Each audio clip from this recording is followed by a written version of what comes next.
ನಮಸ್ಕಾರ ವೀಕ್ಷಕರೇ, ದೈವಯ್ಯ ನಮ್ಮ ಕಾರ್ಯಕ್ರಮಕ್ಕೆ ಸ್ವಾಗತ. ಇದು ನಮ್ಮ ಸುತ್ತಮುತ್ತ ಇರುವ ವಿಶೇಷ ದೇವಸ್ಥಾನಗಳ ಬಗ್ಗೆ ಮಾಹಿತಿಯನ್ನು ನೀಡುತ್ತಿರುವ ಕಾರ್ಯಕ್ರಮ. ತಮಗೆಲ್ಲರಿಗೂ ಸ್ವಾಗತ, ಸುಸ್ವಾಗತ.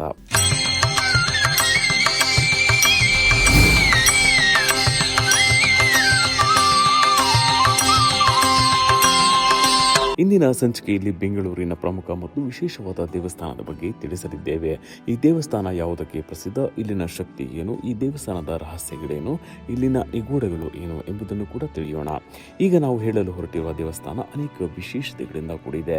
ಇಲ್ಲಿಗೆ ಬರುವ ಭಕ್ತರು ಅಪಾರ ನಂಬಿಕೆ ಹೊಂದಿದ್ದು, ಇಲ್ಲಿಗೆ ಬಂದರೆ ತಮಗೆ, ತಮ್ಮ ಕುಟುಂಬಕ್ಕೆ ಒಳ್ಳೆಯದಾಗುತ್ತದೆ ಎಂಬ ನಂಬಿಕೆಯನ್ನು ಹೊಂದಿದ್ದಾರೆ. ಈ ದೇವಸ್ಥಾನ ಧನಾತ್ಮಕ ಶಕ್ತಿ ಭಕ್ತರನ್ನು ಸೆಳೆಯುತ್ತದೆ.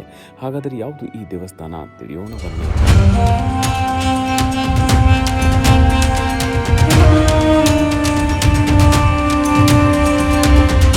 ವಿಷ್ಣುವಿನ ಅವತಾರಗಳಲ್ಲಿ ನರಸಿಂಹದೇವರು ಅತ್ಯಂತ ಪ್ರಸಿದ್ಧ. ದಕ್ಷಿಣ ಭಾರತದಲ್ಲಿ ಅತಿ ಹೆಚ್ಚು ನರಸಿಂಹ ದೇವಾಲಯಗಳು ಇವೆ. ಇವು ತನ್ನದೇ ಆದ ವೈಶಿಷ್ಟ್ಯವನ್ನು ಹೊಂದಿವೆ. ಅದೇ ರೀತಿ ಬೆಂಗಳೂರಿನಲ್ಲೂ ಸಹ ಅನೇಕ ನರಸಿಂಹಸ್ವಾಮಿ ದೇವಾಲಯಗಳು ಇವೆ. ಇವು ತನ್ನದೇ ಆದ ವೈಶಿಷ್ಟ್ಯವನ್ನು ಹೊಂದಿವೆ. ಇವುಗಳ ಪೈಕಿ ಬೆಂಗಳೂರಿನ ವಿಜಯನಗರದ ಹಂಪಿ ನಗರ ಅತ್ತಿಗುಪ್ಪೆ ಬಳಿ ಇರುವ ಶ್ರೀ ಲಕ್ಷ್ಮೀ ನರಸಿಂಹ ದೇವಸ್ಥಾನ ಅತ್ಯಂತ ವಿಶೇಷ ಮತ್ತು ಪುರಾಣ ಕಾಲದ ದೇವಸ್ಥಾನ. ಈ ದೇವಸ್ಥಾನದ ಸ್ಥಳ ಮಹಿಮೆ ಮತ್ತು ಇಲ್ಲಿನ ವಿಶೇಷತೆಗಳೇನು ಎಂಬುದನ್ನು ತಿಳಿಸುತ್ತೇವೆ, ಬನ್ನಿ.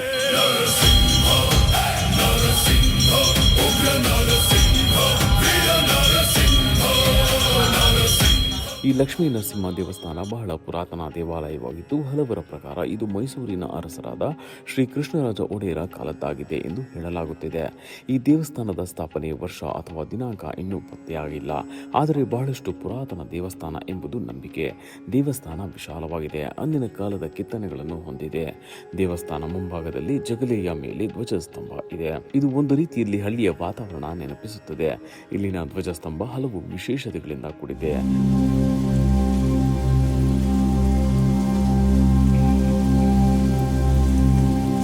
ಇದು ತುಂಬ ಪುರಾತನ ಕಾಲದ ದೇವಸ್ಥಾನ. ಕೃಷ್ಣದೇವರಾಯರು ಕಾಲದಲ್ಲಾದಂಥ ದೇವಸ್ಥಾನ ಅಂತ ಹೇಳ್ತಾರೆ. ಅದು ಎಷ್ಟೇ ಇಸ್ವಿದಂತೂ ಇನ್ನೂ ಗ್ಯಾರಂಟಿ ಗೊತ್ತಿಲ್ಲ. ತುಂಬ ಪುರಾತನ ಕಾಲದ ದೇವಸ್ಥಾನ. ಬಹಳ ಭಕ್ತಿಯಿಂದ ಭಕ್ತಾದಿಗಳಿಗೆ ಭಾಳ ಅನುಕೂಲವಾಗಿ ಭಕ್ತಾದಿಗಳು ಕೇಳ್ಕೊಂಡಿದ್ದೆಲ್ಲ ದೇವರು ನಡೆಸ್ಕೊಡ್ತಾರೆ. ಅದರಿಂದ ಮಂಗಳವಾರ ಮತ್ತು ಶನಿವಾರ ತುಂಬ ಜನ ಭಕ್ತಾದಿಗಳು ಬರ್ತಾರೆ. ಈ ದೇವಸ್ಥಾನದಲ್ಲಿ ಪ್ರತಿ ಮಂಗಳವಾರ ಮತ್ತು ಶನಿವಾರ ವಿಶೇಷ ಪೂಜೆಗಳು ನೆರವೇರುತ್ತವೆ. ಮಂಗಳವಾರದಂದು ಇಲ್ಲಿ ಮುಂಜಾನೆಯೇ ಲಕ್ಷ್ಮೀ ನರಸಿಂಹ ಸ್ವಾಮಿಗೆ ವಿಶೇಷ ಅಭಿಷೇಕಗಳು ನಡೆಯುತ್ತವೆ.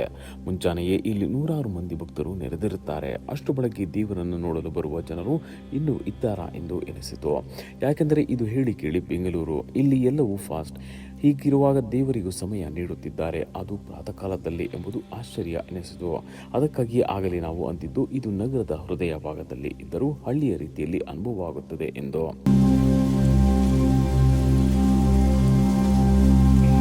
ವಿಜಯನಗರದ ಈ ಲಕ್ಷ್ಮೀ ನರಸಿಂಹ ದೇವಸ್ಥಾನ ಹೊರನೋಟವಾಗಿ ಅತ್ಯಂತ ಸುಂದರವಾಗಿದೆ. ಮುಂಭಾಗದಲ್ಲಿ ಬೃಹತ್ ಗೋಪುರವಿದೆ. ಗೋಪುರದ ಮೇಲೆ ವಿವಿಧ ರೀತಿಯ ವಿಗ್ರಹಗಳನ್ನು ಕೆತ್ತಲಾಗಿದೆ.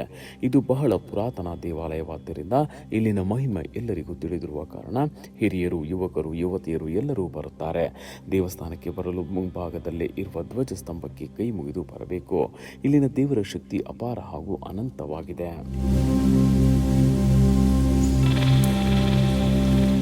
ನಾನು ಈ ದೇವಸ್ಥಾನಕ್ಕೆ ಒಂದು 25-30 ವರ್ಷದಿಂದ ಬರ್ತಾಯಿದ್ದೀನಿ.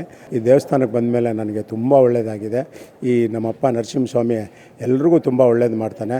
ಆದರೆ ಇಲ್ಲಿ ಭಕ್ತಿಯಿಂದ ಕೈ ಮುಗಿಬೇಕು. ಯಾವುದೇ ವಿಷಯದಲ್ಲಾಗಲಿ, ಯಾವುದೇ ಒಂದು ಇದಾಗಲಿ ಕೇಳಿದ್ದನ್ನು ನೆರವೇರಿಸ್ತಾನೆ.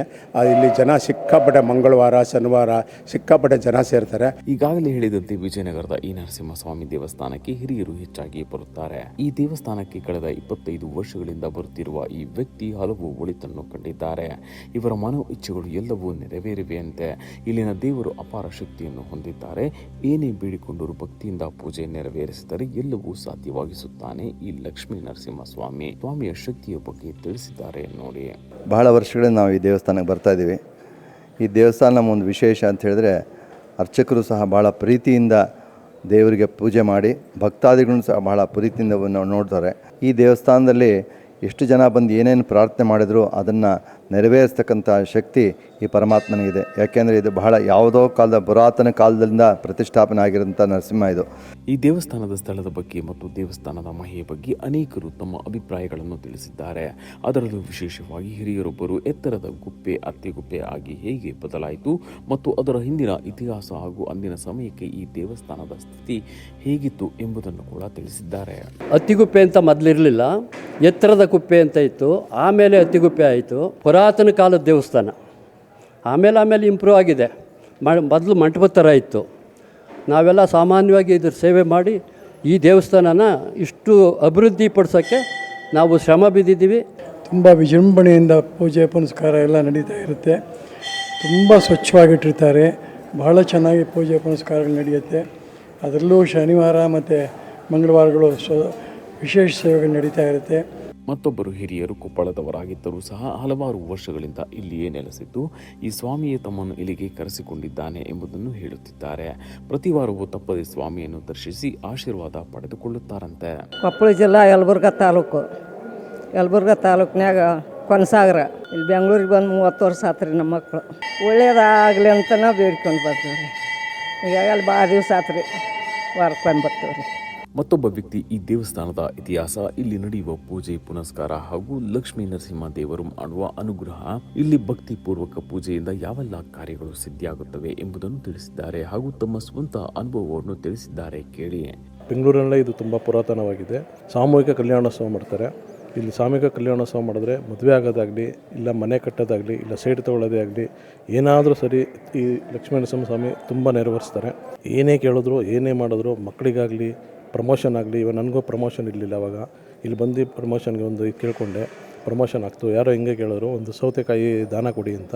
ನಾನು ಪ್ರತಿ ಮಂಗಳವಾರ ಬಂದು ಇಲ್ಲಿ ಸೌತೆಕಾಯಿ ದಾನ ಕೊಡೋದಾಗಲಿ ಏನೋ ಒಂದು ಮಾಡ್ತಾಯಿದ್ದೀನಿ. ಪ್ರತಿ ಶುಕ್ರವಾರ ಆಯಿತು, ಮಂಗಳವಾರ ಆಯಿತು ಭೇಟಿ ಕೊಟ್ಟು ಹೋಗೋದ್ರಿಂದ ನಮಗೂ ಕೂಡ ಒಂಥರ ನೆಮ್ಮದಿ ಬರೋದ್ರಿಂದ. ನಾವು ಹಳ್ಳಿಲಿದ್ದಾಗ ಅಲ್ಲಿ ಒಂದು ಸ್ವಲ್ಪ ಆಚರಣೆ ಜಾಸ್ತಿನೇ ಮಾಡ್ತಾಯಿದ್ವಿ. ಈ ದೇವಸ್ಥಾನ ನೋಡಲು ಬಹಳ ಆಕರ್ಷಕ. ಮಹಾದ್ವಾರದ ಬಳಿಯಿಂದ ದೇವಸ್ಥಾನದ ಒಳಗೆ ಹೋದರೆ ನಮಗೆ ಮತ್ತೊಂದು ಗರುಡಗಂಬ ಸಿಗುತ್ತದೆ. ಅದರ ಮುಂದೆಯೇ ಗರ್ಭಗುಡಿ ಇದೆ. ದೇವಾಲಯ ಬಹಳ ವಿಶಾಲವಾಗಿದೆ. ಗರ್ಭಗುಡಿಯ ಪ್ರವೇಶಕ್ಕೂ ಮುನ್ನ ನೆಲದಲ್ಲೇ ದೇವರ ಪಾದದ ಕೆತ್ತನೆಯನ್ನು ಮಾಡಲಾಗಿದೆ. ಎಲ್ಲರೂ ಇದಕ್ಕೆ ನಮಸ್ಕರಿಸಿ ಒಳಗೆ ಪ್ರವೇಶಿಸುತ್ತಾರೆ. ಇಲ್ಲಿಯೇ ನೋಡಿ ನಮ್ಮನ್ನೆಲ್ಲ ಕಾಪಾಡುತ್ತಿರುವ ಭಕ್ತರ ಕಷ್ಟಗಳನ್ನು ಆಲಿಸುತ್ತಿರುವ, ಭಕ್ತರ ನೋವುಗಳಿಗೆ ಸ್ಪಂದಿಸುತ್ತಿರುವ ಲಕ್ಷ್ಮೀ ನರಸಿಂಹ ಸ್ವಾಮಿ ವಿರಾಜಮಾನರಾಗಿದ್ದಾರೆ. ಇಲ್ಲಿಯೇ ಪ್ರತಿ ಮಂಗಳವಾರ ನಡೆಯುವ ಅಭಿಷೇಕ ನೋಡಲು ಕಾಯುತ್ತಿರುತ್ತಾರೆ. ಅಷ್ಟು ಭಕ್ತಿ ಮತ್ತು ಶ್ರದ್ಧೆಯಿಂದ ಅಭಿಷೇಕ ಹಾಗೂ ಪೂಜೆ ಅಲಂಕಾರಗಳನ್ನು ದೇವರಿಗೆ ನೆರವೇರಿಸುತ್ತಾರೆ.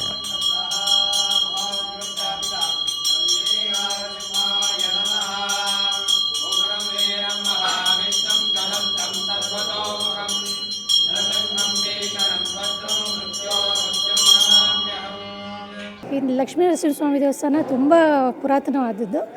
ಇಲ್ಲಿ ತುಂಬ ಚೆನ್ನಾಗಿ ಪೂಜೆಗಳು ನಡೆಯುತ್ತೆ. ಮತ್ತು ಇಲ್ಲಿ ತುಂಬ ನಾವು ಬೇಡ್ಕೊಂಡಿದ್ದೆಲ್ಲ ನಡೆದಿದೆ, ಆಗುತ್ತೆ. ಒಂದು ನಂಬಿಕೆ. ಇಲ್ಲಿ ಜಾತ್ರೆಗಳೇ ನಡೆಯುತ್ತೆ ವರ್ಷಕ್ಕೊಂದು ಸಲ. ತುಂಬ ಚೆನ್ನಾಗಿರುತ್ತೆ. ನಾವೇನು ಅಂದ್ಕೊಂಡಿದ್ದೇವೆ ಅದೆಲ್ಲ ಒಳ್ಳೆಯದಾಗೈತೆ. ಸುಮಾರು ನಾವೊಂದು 10 ವರ್ಷದಿಂದ ಬರ್ತಾಯಿದ್ದೀವಿ. ತುಂಬ ಒಳ್ಳೆ ಏನೇ ಅಂದ್ಕೊಂಡ್ರು ಅದುಗಳಿಗೆ ನಮಗಾಗುತ್ತೆ. ಅದು ಜಾತ್ರೆ ತುಂಬ ಚೆನ್ನಾಗಾಗುತ್ತೆ. ತುಂಬ ಜನ ಸೇರ್ತಾರೆ, ತುಂಬ ಜನಗಳು ಬರ್ತಾರೆ. ಇನ್ನು ಇದೇ ದೇವಸ್ಥಾನಕ್ಕೆ ನಾವು ಚಿತ್ರೀಕರಣದ ವೇಳೆ ಬೆಂಗಳೂರು ಮಹಾನಗರ ಪಾಲಿಕೆಯ ಮಾಜಿ ಉಪಪೌರರಾದ ಲಕ್ಷ್ಮೀ ನಾರಾಯಣ ಅವರು ಕೂಡ ಭೇಟಿ ನೀಡಿದ್ದರು. ಅವರು ಸಹ ದೇವಸ್ಥಾನದ ಮಹಿಮೆಯ ಬಗ್ಗೆ, ಅದರ ಇತಿಹಾಸದ ಬಗ್ಗೆ ಮಾಹಿತಿ ನೀಡಿದರು. ಲಕ್ಷ್ಮೀ ನರಸಿಂಹಸ್ವಾಮಿ ದೇವಸ್ಥಾನ ಪುರಾತನವಾದ ದೇವಸ್ಥಾನ ಇದು. ಈ ದೇವಸ್ಥಾನಕ್ಕೆ ಒಂದು ಇತಿಹಾಸ ಇದೆ. ಈ ದೇವಸ್ಥಾನ ವರ್ಷಕ್ಕೋಸ್ಕರ ರಥೋತ್ಸವ ನಡೀತದೆ. ಲಕ್ಷಾಂತರ ಭಕ್ತರು ಈ ದೇವಸ್ಥಾನಕ್ಕೆ ಬರ್ತಾರೆ. ಏನು ಲಕ್ಷ್ಮೀ ನರಸಿಂಹಸ್ವಾಮಿನ ಪೂಜೆ ಮಾಡಿದ್ರೆ ಯಾವುದೇ ಒಂದು ಅಹಿತಕರ ಘಟನೆ ನಡೆಯೋದಿಲ್ಲ ಅಂತ ಒಂದು ವಾಡಿಕೆ ಇದೆ. ದೇವಸ್ಥಾನದ ಆವರಣದಲ್ಲಿ ವಿಘ್ನ ನಿವಾರಕನಾದ ಗಣೇಶನ ಪೂಜೆಯೂ ನಡೆಯುತ್ತದೆ. ಇಲ್ಲಿಯೇ ನಾಗದೇವತೆ ಮತ್ತು ನವಗ್ರಹಗಳು ಇವೆ. ಭಕ್ತರು ನವಗ್ರಹಗಳಿಗೆ ಪ್ರದಕ್ಷಿಣೆ ಹಾಕಿ ಅಲ್ಲಿ ಹಾಲಿನ ಅಭಿಷೇಕ ಕೂಡ ನೆರವೇರಿಸುತ್ತಾರೆ. ದೇವಸ್ಥಾನದ ತುಂಬೆಲ್ಲ ವಿಷ್ಣುವಿನ ಅವತಾರದ ವಿಗ್ರಹಗಳು ಇವೆ.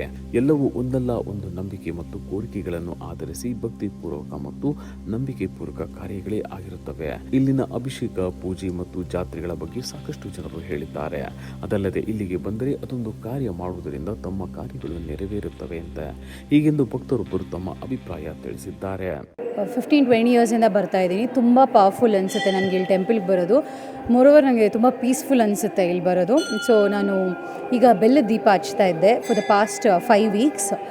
ಸೊ ನಮ್ಮ ಮನಸ್ಸಲ್ಲಿ ಏನು ಅಂದ್ಕೊಂಡು ಭಕ್ತಿಯಿಂದ ಶ್ರದ್ಧೆಯಿಂದ ಮಾಡಿದರೆ 100% ನಾವು ಅಂದ್ಕೊಂಡಿದ್ದು ಹಾಗೇ ಆಗುತ್ತೆ. ಬೆಲ್ಲದ ದೀಪ ಹಚ್ಚುವುದರಿಂದ ಇಲ್ಲಿ ಅನೇಕ ಪವಾಡಗಳನ್ನು ನಾವು ನೋಡಬಹುದು. ಇಂತಿಷ್ಟು ವಾರ ಬೆಲ್ಲ ಅಥವಾ ತುಪ್ಪದ ದೀಪ ಹಚ್ಚುವುದರಿಂದ ಮನಸ್ಸಿನ ಕೋರಿಕೆಗಳು ನೆರವೇರುತ್ತವೆಯಂತೆ. ಹೀಗಾಗಿ ಇಲ್ಲಿಗೆ ಬರುವ ಸಾಕಷ್ಟು ಮಂದಿ ದೀಪಗಳನ್ನು ದೇವರಿಗೆ ಅರ್ಪಿಸುತ್ತಾರೆ. ಇಲ್ಲಿಯೇ ಉತ್ಸವ ಮೂರ್ತಿಯೂ ಸಹ ಇದೆ. ಈ ಮೂರ್ತಿಗೆ ಸಹ ಪೂಜೆಗಳನ್ನು ನೆರವೇರಿಸುತ್ತಾರೆ. ಇವೆಲ್ಲವನ್ನು ಮಾಡಿ ಸಮಾಧಾನದಿಂದ ಹೋಗುತ್ತಾರೆ ಭಕ್ತರು.